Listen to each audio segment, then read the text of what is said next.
You were involved, of course, in the making of the first African female democratically elected president in President Salif of Liberia. Do you think that there are some lessons or any lessons that Hillary might need from Monrovia? From Monrovia, great question.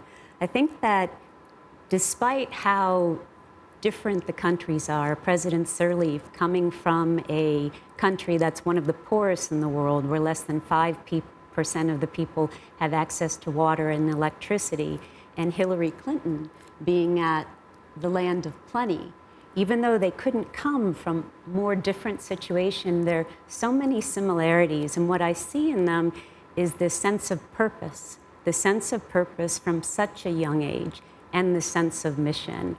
And that's the similarities that I see in the two of them. I also see 30 years it took Ellen Johnson Sirleaf to emerge after 3 tries. And again, we can remember that her slogan was, Ellen, she's our man. She turned the tables on the stereotypical type of conversation in Africa.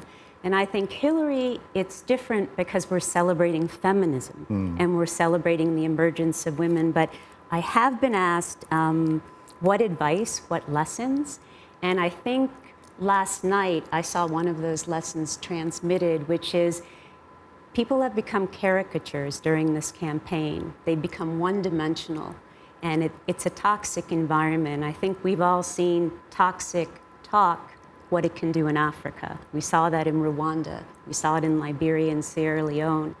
And I think what we saw last night is focusing on the candidate's humanity. And I think that's the essence. And so if I had one piece of advice that President Sirleaf gave to me when I was at a very difficult time, it was to not get distracted and to follow your heart.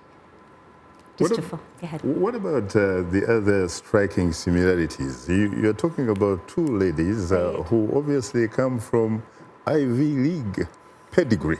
You're talking about Ellen Harvard, talking about Hillary Yale.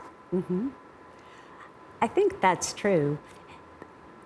Ellen, President Sirleaf, went to Harvard to get education that was not available on the continent, like a lot of African leaders have traveled.